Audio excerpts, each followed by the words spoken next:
In a world full of shouting and blame, one man stood out for his grace. What Barack Obama did that night wasn't just clever, it was a masterclass in staying true to your values, even under fire.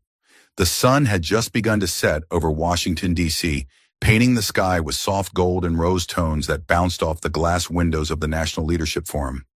An event that promised polite speeches, firm handshakes, and the kind of careful smiles only world figures can wear. But deep down, everyone in that audience knew tonight was going to be different, because on the guest list were two names that had never shared a stage like this before: Barack Obama and Melania Trump. One, a former president admired around the world for his calm wisdom. The other, the elegant First Lady, whose presence still drew eyes wherever she went. Different worlds, different styles, and yet both seated under the same sparkling chandeliers that evening. The hall shimmered with excitement. Rows of guests whispered to one another, half wondering what kind of conversation might unfold if those two exchanged words. The air buzzed, and not loudly, but like quiet electricity running beneath the surface. Reporters arranged their notebooks, photographers adjusted their lenses, political advisors leaned toward each other, murmuring predictions. Some thought it would be a friendly evening. Others expected sharp undertones. No one, however, expected what was about to happen. At the front, a long table was draped in deep navy cloth. Name cards gleamed in front of each seat. Senators, diplomats, and finally side by side, Melania Trump and Barack Obama. When Melania entered, heads turned, she moved with practiced grace, a soft smile, perfect posture, her heels clicking rhythmically against the marble floor. Behind her, cameras flashed like tiny storms of light. Obama arrived a few minutes later, calm, collected, wearing that familiar half-smile that somehow made people feel both at ease and alert at the same time. They greeted politely, a nod, a handshake, a quiet exchange of good evening. No tension on the surface, but even from the back row, you could sense something underneath, like two rivers about to meet in one unpredictable current. As the event began, the host took the stage. "Ladies and gentlemen," he said, voice echoing warmly through the hall, "tonight, we bring together minds that have shaped modern America." He went on to praise the guests, but when he said, "Our two chief guests," the crowd responded with a wave of applause. Obama smiled modestly. Melania inclined her head graciously. Then came the first big announcement. "Our opening address will be given by the former First Lady of the United States, Mrs. Melania Trump." The applause swelled again. Cameras tilted upward as she rose from her seat. She walked toward the podium, her steps light but sure, her expression calm yet slightly guarded, the look of someone who knew every eye was fixed on her. Behind her, Obama sat, quietly, hands folded, eyes focused. No phone, no papers, just full attention. Melania reached the microphone, took a small breath, and began. Her voice carried that distinct accent and elegance she was known for, steady, deliberate, with moments of practiced warmth. She thanked the organizers, acknowledged the importance of leadership, and spoke about how unity and strength had guided her throughout her public life. So far, it was all smooth. Polite applause here and there, nothing unusual, but then her tone shifted ever so slightly. She leaned a little closer to the mic, her eyes scanning the audience. "Today," she said, "our country faces very serious problems. Inflation, the rising cost of living. These are not small matters. More than 60% of Americans worry every single day about how to pay their bills. That is the truth." The hall went still. People listened, heads nodded. She continued, "Someone must be responsible for the situation we are in. These problems did not begin overnight." Then she paused just long enough for her next line to carry weight. "Bad leadership, wrong decisions, and false promises have brought us here, and we must not forget who made those promises." The words hung in the air like cold mist. No names yet, but everyone knew where this was heading. Some guests shifted in their seats. A few glanced at Obama, who remained completely still, his expression unreadable. Melania pressed on. With quiet confidence, she started comparing administrations, speaking about responsibility, choices, and mistakes of the past. Then out of nowhere, she circled back to an old sensitive topic, questioning whether one former president had been truly born in the United States. It was a thinly veiled jab, the kind that didn't need a name to make its mark. A ripple ran through the audience. A woman in the front row let out a faint sigh. A man coughed awkwardly. Even the cameras hesitated for a moment, unsure whether to zoom in or pull away. Melania's tone remained smooth, but her words carried an unmistakable edge. It was more than political talk now. It was personal, directed, deliberate. Obama didn't move. He simply blinked once slowly and kept that faint, almost mysterious smile on his face. For the next few minutes, Melania spoke about truth and image, about how leaders must project strength, how people follow what they see, not always what they hear. Each line seemed polished, yet each one landed like a quiet challenge. And when she finished, there was a short pause before the applause began, polite but uneasy, the kind of clapping that fills space rather than shows agreement. Melania smiled and nodded, stepping away from the podium. She returned to her seat beside Obama, her face calm, but her pulse clearly racing under the surface. Obama turned slightly, gave a brief nod of acknowledgement. Nothing more. That small gesture said everything. He had heard every word. He just wasn't ready to answer yet. But the audience was. They whispered, softly, leaning toward each other. Did she really just say that? Is he going to respond? What's he going to do? Because everyone knew. Barack Obama's turn to speak was next. And if history had taught anything, it was that when Obama finally stepped up to the microphone, he never missed his moment. The applause for Melania's speech faded into a kind of uneasy silence. It wasn't the usual applause of admiration. It was the kind that fills the room when people don't quite know how to react. Some clapped out of habit, others out of courtesy, but everyone in that hall could feel it. Something uncomfortable had just been said. Melania smiled politely and sat down. Her hands folded neatly in her lap, but her fingers tapped once, twice against the table. The air felt thicker than before. Across from her, Barack Obama remained perfectly still, posture relaxed, expression calm, but his eyes told a different story. They were steady, focused, sharp. He hadn't interrupted. He hadn't rolled his eyes. He'd simply listened every second of it.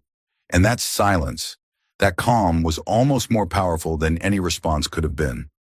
The host tried to keep the program moving. "Thank you, Mrs. Trump," he said, clearing his throat. "That was very insightful." He glanced down at the cue cards in his hand. You could tell he was trying to move things along to smooth over the tension still floating in the air. But the audience wasn't ready to move on. Everyone was whispering, quiet, quick, anxious. A woman in the second row leaned toward her husband. "Did she just?" "Yes," he whispered back. "She did, because everyone in that room understood exactly what had happened." Melania hadn't simply talked about inflation or leadership. She'd revived a wound, an old claim that Barack Obama wasn't really American-born. Something long buried, something false, but something that had once been shouted from podiums and repeated on headlines. And now, years later, it had been brought up again right in front of him. As the murmurs grew louder, Melania sat up straighter. She didn't look regretful. She looked proud. In her mind, she was making a point. She wanted to seem bold, unafraid to say what others wouldn't. A few seats away, someone from the press tried to scribble notes quietly. Another adjusted his camera, focusing on Obama's face, waiting, hoping for a reaction. But Obama gave them nothing. Not a blink, not a twitch, only patience. He simply looked down for a brief second, maybe to gather his thoughts, maybe to steady his breath, and then he smiled. Just that small signature smile that said, "I'm not surprised." Back at the podium, the host continued reading the schedule, his voice slightly trembling. "Next, we'll be hearing from our other distinguished guest." He hesitated. You could practically feel everyone lean forward. Former President Barack Obama. A wave of low chatter filled the hall. This was it, the moment everyone had been waiting for. But before Obama could even rise, something happened that made the tension spike even higher. A man from the audience stood up with a microphone. He was part of the open-floor Q&A segment that had been planned earlier, but the timing couldn't have been more dangerous. He spoke loudly, confidently. "Mrs. Trump," he asked, "you mentioned leadership failures as the reason for inflation and economic struggles. Are you saying that former President Obama is responsible for what Americans face today?" The audience gasped. All eyes snapped back to Melania. She hesitated for a fraction of a second, just long enough to show that she hadn't expected the question to be that direct.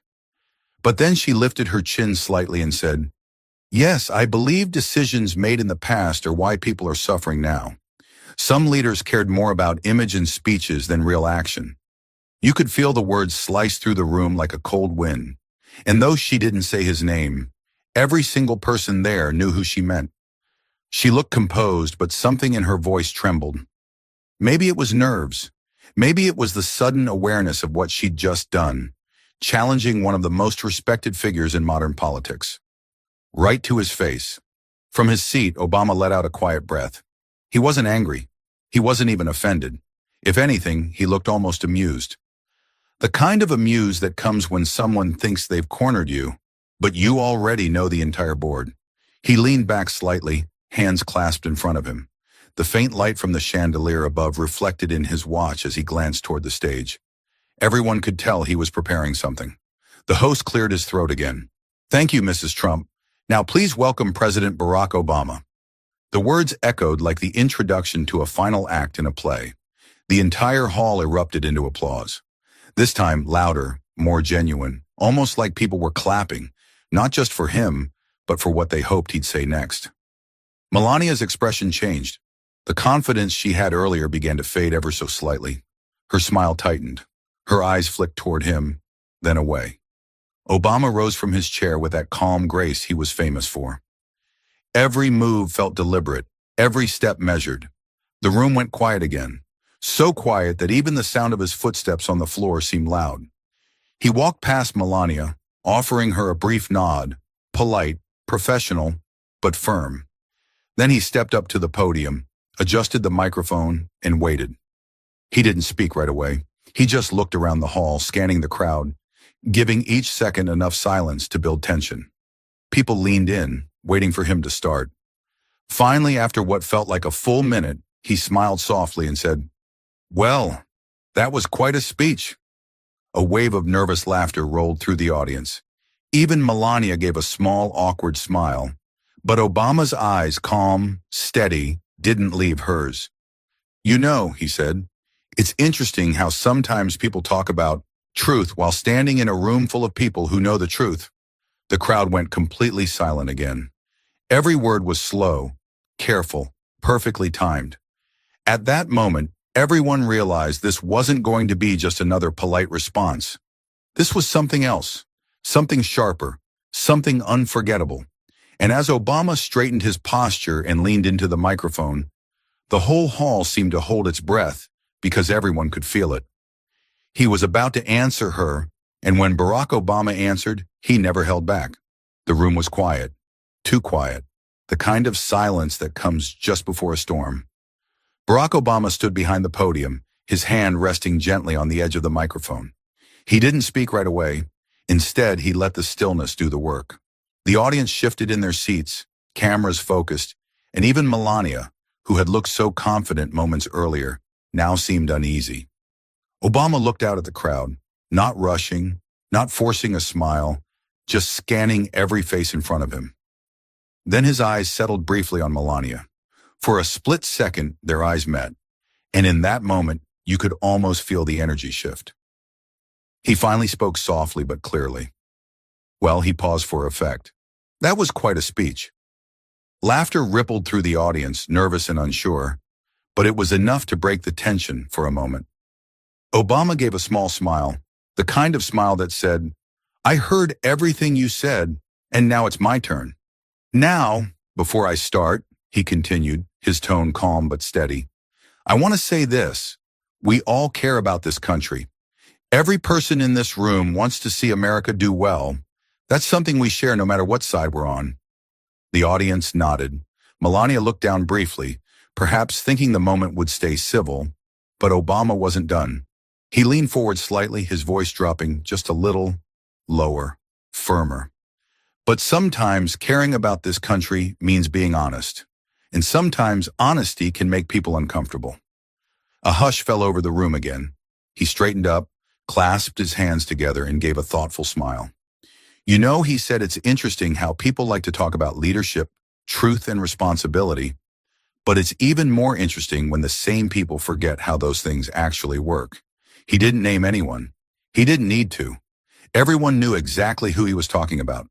Then he said in a tone almost playful, but with a sharp edge, "Now I remember a time when people questioned whether I was even born in this country."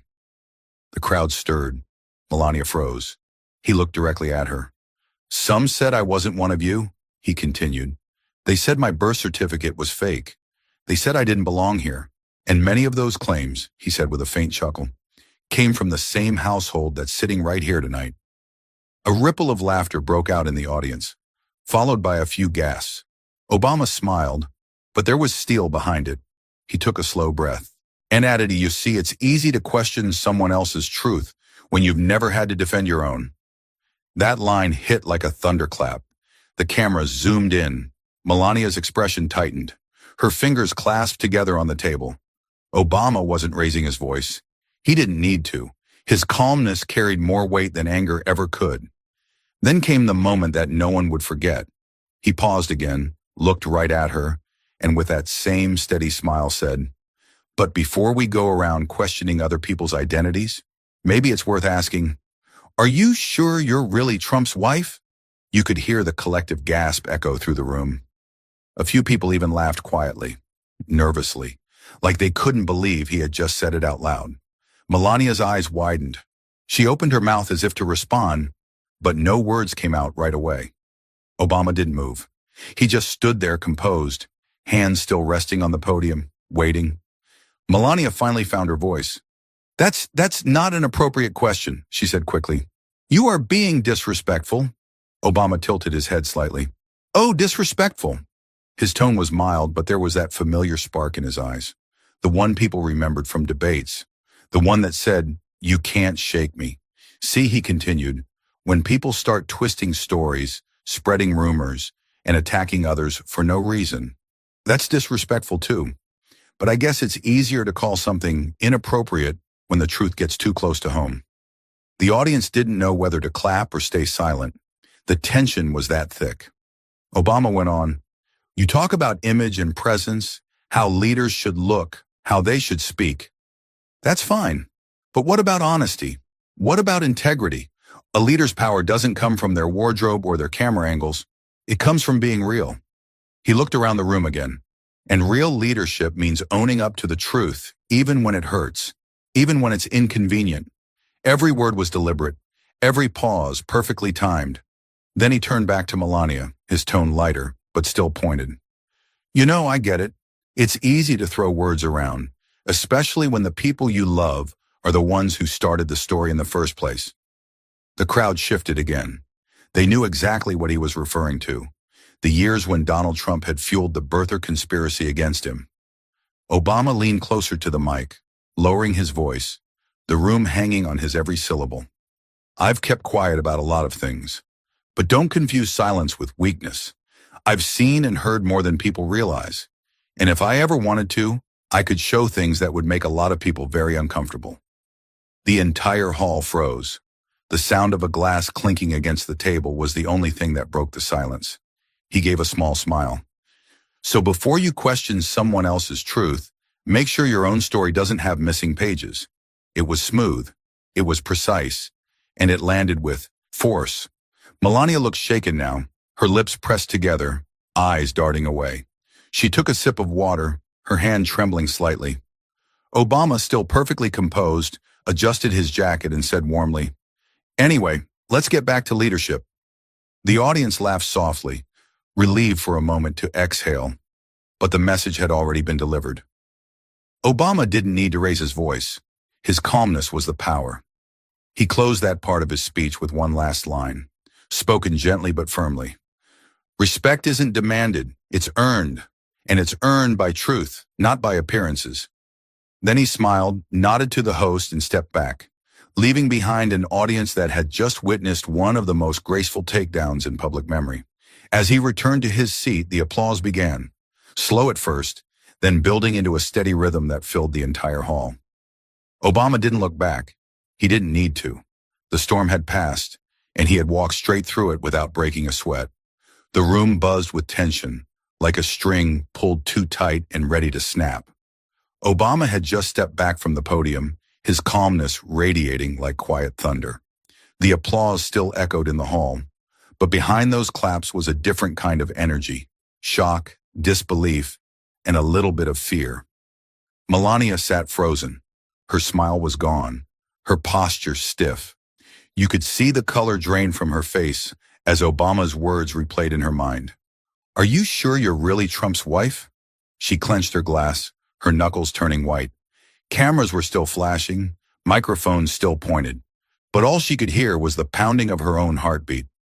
Obama walked back to his seat, calm as ever, shaking hands with a few guests on the way. The crowd couldn't stop murmuring. Everyone knew something big had just happened, something no one expected. And that's when it happened, Melania snapped. She stood up suddenly, the sound of her chair scraping across the floor, turning every head in the room. Her voice broke through the chatter, sharp and trembling. "Mr. Obama," she called out. The entire room went silent again. Obama turned slowly, one eyebrow raised, that familiar composed expression on his face. Melania took a deep breath, her voice shaking but loud enough to echo through the hall. "You have no right to talk to me that way. I have always supported this country. I have always represented dignity." Obama interrupted gently. "Then why does the truth bother you so much?" A few people gasped. Camera zoomed in closer. Melania blinked rapidly, struggling to find her words. "You twist things. You make jokes about serious matters. You insult my husband. You insult me." Obama folded his hands in front of him, his voice even and steady. "I didn't insult you, Melania. I just asked a question, but it seems the question itself has struck a nerve." Her lips quivered. You are trying to humiliate me in front of everyone." Obama gave a faint sympathetic smile. "No, I'm trying to remind everyone what happens when people throw stones and forget they live in glass houses." The audience murmured again. Some whispered, others recorded. The tension was rising like a wave about to crash. Melania wasn't ready to back down. Her voice grew louder, more defensive. "You think you're clever, don't you? You think your words can cover the failures you left behind.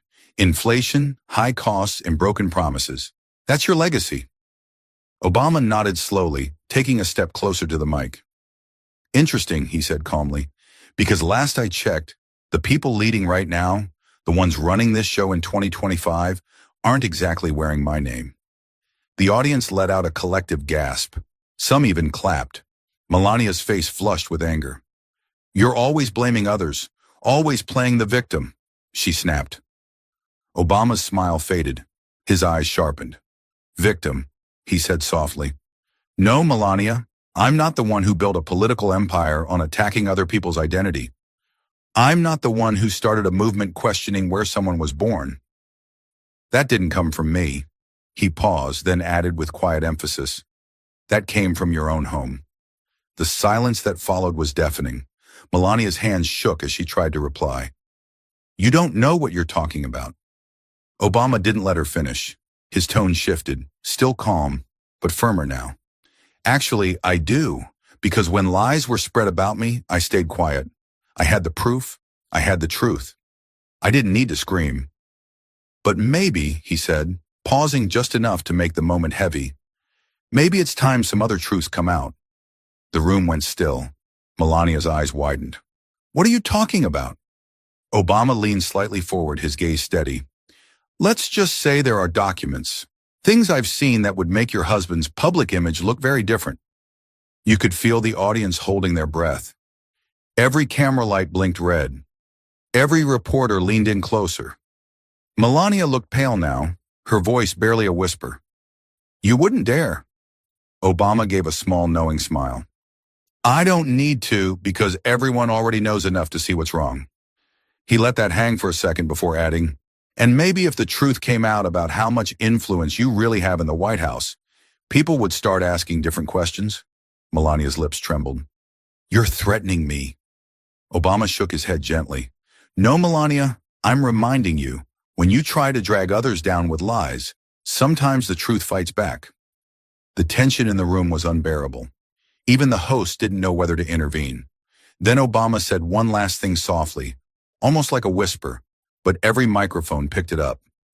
Tell your husband that if he wants to keep pretending, he should remember who has the real proof. Melania's jaw dropped. She looked speechless, completely undone. Obama gave her a polite nod. And just so we're clear, Melania, I don't need to show anyone anything. People already see what's wrong. Every time your husband talks about his own daughter, gasps filled the room. The crowd erupted in low whispers. Everyone knew exactly what he meant, those old remarks that had haunted Trump for years. Melania froze. Her face turned pale. Her hand trembled as she reached for her glass of water and took a sip, the sound of ice clinking the only thing breaking the silence. Obama didn't look back again. He adjusted his jacket, nodded to the host, and said quietly, "I think my time is done here." Then he walked off the stage, graceful, calm, unbothered, as the audience slowly rose to their feet, not even sure whether to clap or stay silent. Melania stayed seated, her eyes staring blankly at the stage. Her voice was gone, her confidence shattered.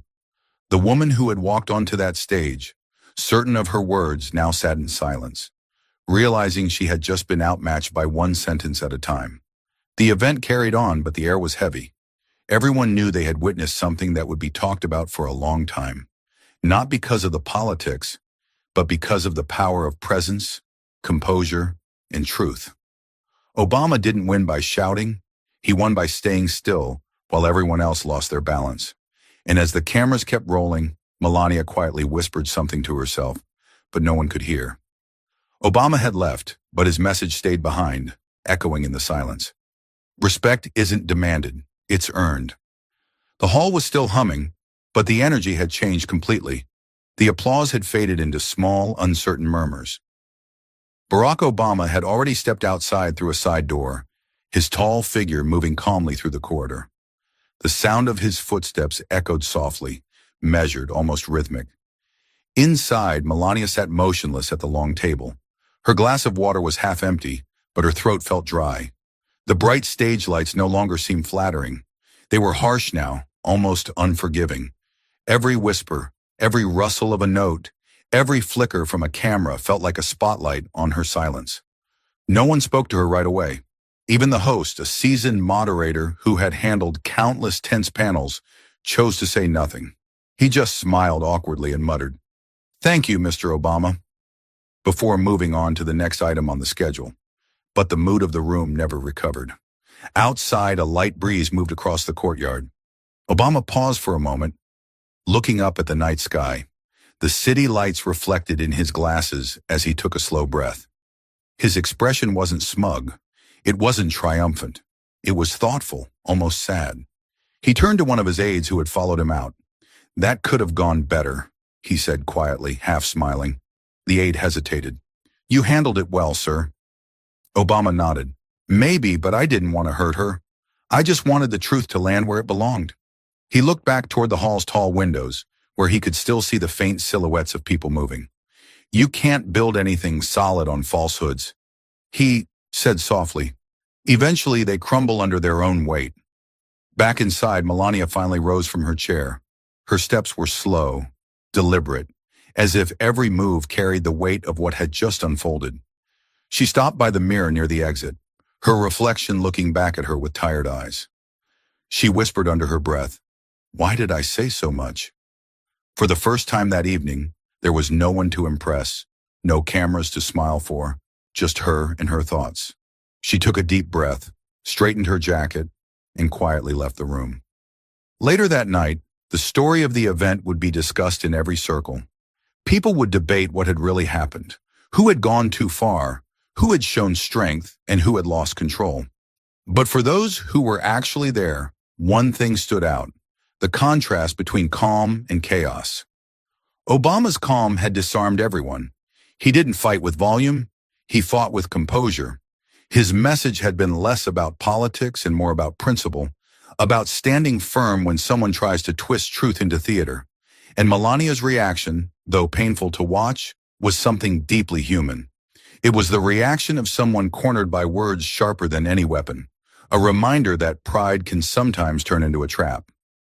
A few days later, during a small interview, Obama was asked what lesson he hoped people took from that tense exchange. He smiled and said simply, Grace under pressure, that's all. The interviewer pressed further. Do you think you went too far? Obama thought for a moment. No, because it wasn't about winning an argument. It was about showing that dignity still matters. You can disagree. You can defend yourself. But if you lose your composure, you lose more than just the debate. You lose your voice. He leaned back in his chair, that familiar half grin returning. And sometimes, he added, silence teaches louder than shouting ever could.